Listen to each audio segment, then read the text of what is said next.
ఎందుకని మనకెందుకని ఏ చింతలు ఎందుకని ఉన్నాడు కదరా మన కోసం చింతమనేని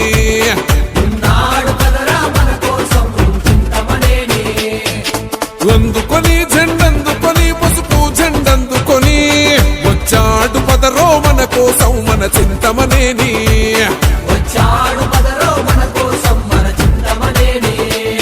నడిచే మానవ యుద్ధం రా దేనికైనా సిద్ధం రా చంద్రబాబు మెయిన్ రోడ్ ఉంది కదండి పక్కపేట అక్కడ గేదెల నీళ్ళు వచ్చేసి నీళ్ళు అయిపోతుంది సార్. అది కట్ట అందియాలో దొరుకుతున్నాండి నడుతుంటే పిల్లలకి పొక్కులు వచ్చేస్తున్నాయి. రాయ్ అతను అడిగింది నీకు ఐడెంటిఫై అయిందా? ఎప్పుడు తీస్తావు? ఏం చేయాలి? పల్లం అయింది.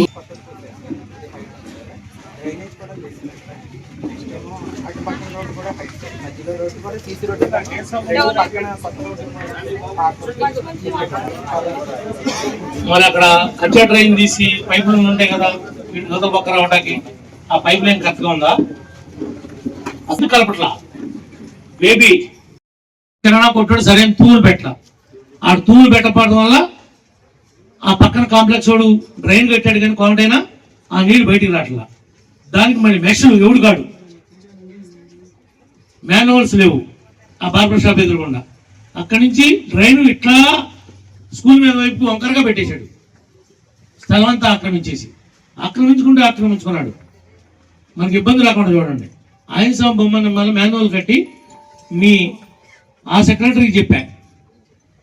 ఇంకో పెద్ద పైపులు వేసి ఆ టర్నింగ్ సుబ్బయ్య ఇంటి ఎదురుకున్న టర్నింగ్ లో ఉన్నది ఈ పక్క ఆ పక్క కూడా లారీ ఎటు తిరిగినా ఇబ్బంది రాకుండా ఉండాలి. ఆ మంత్రం ఉంటాకి వెళ్ళేది అక్కడ.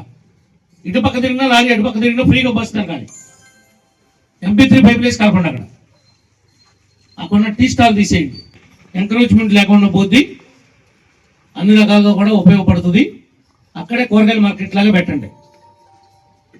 అక్కడే స్కూల్కి సంబంధం ఉండకూడదు, లోపల పక్క వెళ్తా గీళ్ళు ఉండకూడదు ఎవడో. అక్కడే చేపలు, రొయ్యలు, ఉప్పు చేపలు, మెత్తళ్ళు, పచ్చి రొయ్యలు అన్ని అమ్ముకునేటట్టుగా కట్టాలి. బారు ఇది పెద్ద విలేజ్. ఊళ్ళో దొరకాలంటే ఏలూరు వెళ్ళకూడదు. మేము పవన్కి వెళ్ళి చేపలు కొనుక్కొచ్చుకోవాలి. పవన్లో దొరుకుతున్నాయి చేపలు, పవన్లో రొయ్యలు దొరుకుతున్నాయి. అక్కడే చికెన్ సెంటర్ ఉండాలి, అక్కడే మటన్ సెంటర్ ఉండాలి. ఇప్పుడు నేను చెప్పిన మంగళ షాప్ పక్కన మటన్ షాప్ ఉంది. అది కాంపిటీషన్ దీంట్లో కూడా ఒక మటన్ షాప్ పెట్టించు.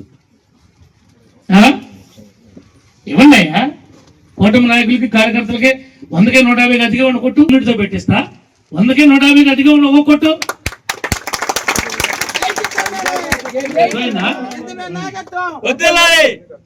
రోడ్డు బారు ఏ ఊర్లో ఎక్కడా లేనంత స్థలం మన దగ్గర ఉంది.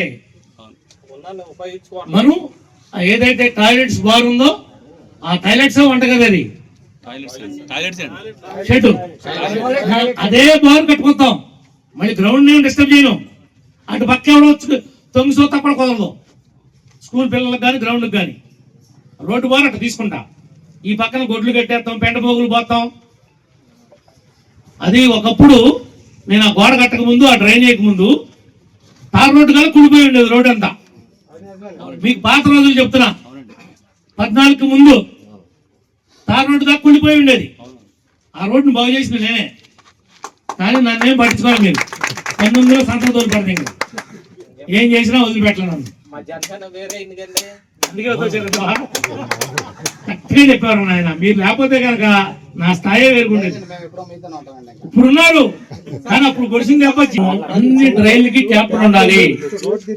నేను అక్కడ 10 లక్షల రూపాయలు ఇచ్చా, లెటర్ ఇచ్చా. కొత్త మేనల్స్ పోయమన్నా వేసామా. ఎక్కడ డిస్పోజల్ గ్లాస్ కానీ డ్రింక్ బాటిల్ కానీ మళ్ళీ వెళ్తే మళ్ళీ కంపార్ట్మెంట్ తీసుకొచ్చి కొట్టండి. కంపార్ట్మెంట్ తెచ్చుకుని 2 రోజులు ఊళ్ళో పెట్టుకోండి. ఎక్కడ అండర్ గ్రౌండ్ డ్రైనేజ్ ఉన్నాయో అవన్నీ క్లియర్ చేయండి. కానీ మీరు స్వర్ణం లాగలేరుగా. మీరంతా ఇత్తనే రాగిలాగా ఉన్నారు. ఇత్తనే రాగి బ్యాచ్ అంతా మా కోవల్లో ఉంది. స్వర్ణంలాగా పనిచేయట్లేదుగా మీరు. స్వర్ణం అంటే ఏంటి తెలుసా? ఆయన వచ్చేసి మా సైడ్ మా సరే రోడ్డు పక్కన ఉన్నది నా మట్టి ఎంత తోపిస్తామంటే మీ మట్టి కాదు ఇది రోడ్డు పక్కన ఉన్న మట్టి తోపిస్తానండి మేము బయటకు తీసుకెళ్ళట్లేదు మీ వైపే తోపిస్తాను అంటే అలవాటు కొట్టేశారండి కాలు మొత్తం కంప్లైంట్లు ఇచ్చి కరెక్ట్గా పిటిషన్ పెడతా ఉంటారు. అతను కూడా రోడ్డు పక్కనే కట్టాడు అప్పట్లో ఇల్లు డాబాని.